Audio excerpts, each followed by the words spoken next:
Hi everyone, it's Eliana and I have a card to share with you today. This is a card that I made with Concord and 9's Sunshine Turnabout stamp. You can go over to their website and on the page in their store where they have the Turnabout stamp, there's a link to download the directions on how to center your Turnabout stamps.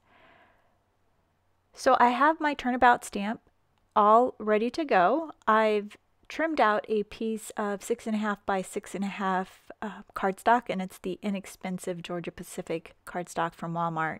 So I've got it all trimmed out and positioned in my MISTI. And I'm taking my black cardstock and I am using my EK Success powder tool to remove any static or oils that my fingers may have left. I'm stamping my Turnabout stamp with some black ink just so that I could see where it's going to be in my template.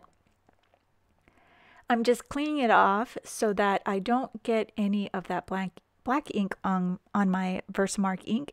And actually it's not Versamark ink, it is the embossing ink from Brutus Monroe. It's the perfect size ink pad to use on the MISTI.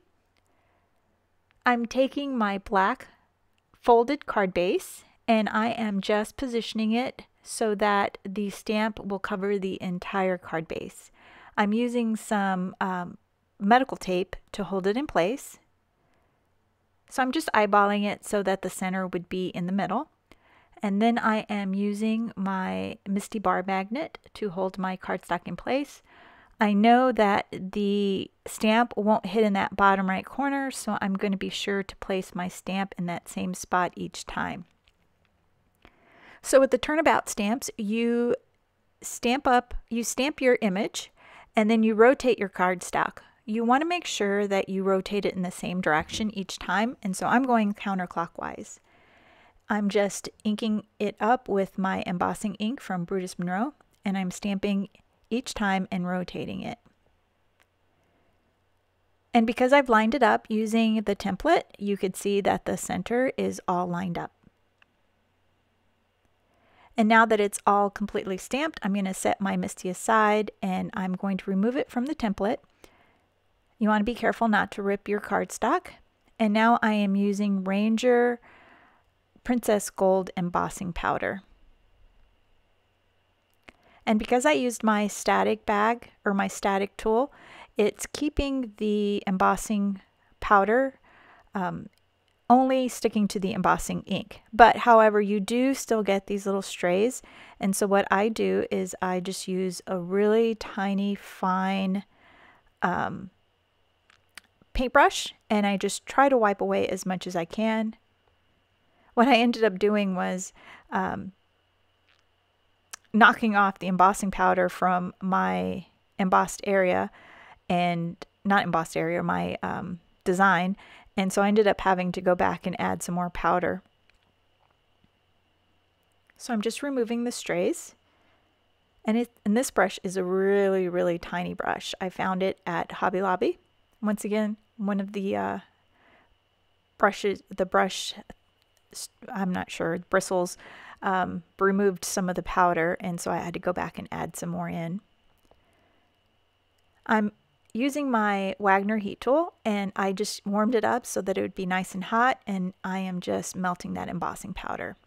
You want to wait a little bit for it to dry because if you run your fingers across it while it's still warm, you might smear it. And so I'm just taking a Swiffer rag and I'm just wiping off that white powder from the embossing tool. And even though I did do my best to not get the embossing powder where it wasn't supposed to, I still had a few strays, and I'm just using my craft knife to scrape it away.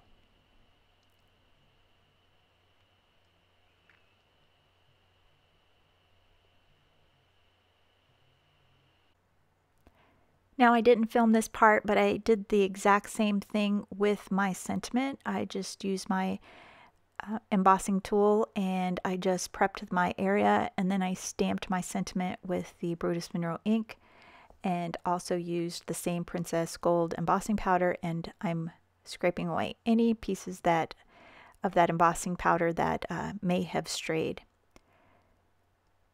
Now I'm taking a piece of Stick It adhesive so that I could go ahead and make this piece sticky for my die cutting.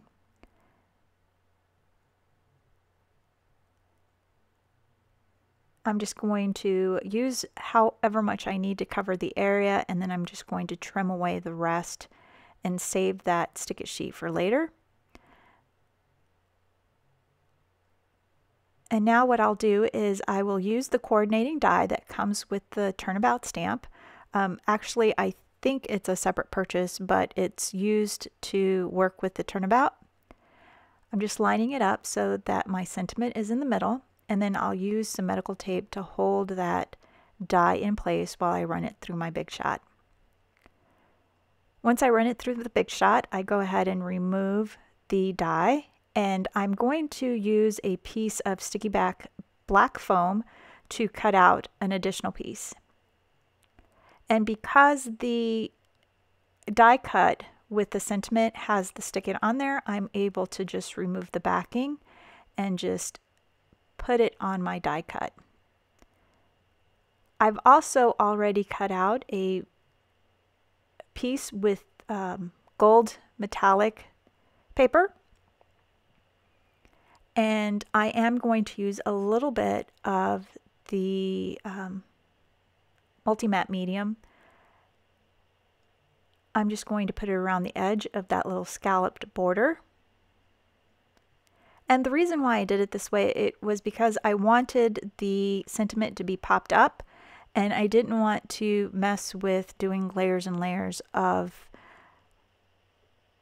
cardstock. And so by doing the foam, I'm able to stick everything together all in one piece. And since I used a sticky back piece of foam, all of the foam is still intact, and so everything is lined up perfectly. Now I'm just going to add my piece to the center of my card. And you can stop right there, but I went ahead and added some sequins to it. And I'm using Lucy Abrams Gold Dust sequins. And I actually had just kind of strewed them on my card and just started to adhere them. You'll notice that there is a magnet on my card, and you may be wondering why I've put it there. I actually went to the hardware store and I bought a large sheet of metal flashing, and I put it underneath my craft mat. So I bought a piece that was big enough to go underneath the entire craft mat, and so now anywhere that I put my magnets, it will stick to the mat, and I could use that as a placeholder. It also makes it a really good place to put your magnets when you're not using them in your MISTI, because they won't get lost or get stuck on things. So that is it for today. Thanks so much for watching, and if you like this video, be sure to give it a thumbs up, and don't forget to hit that subscribe button. Have a great day.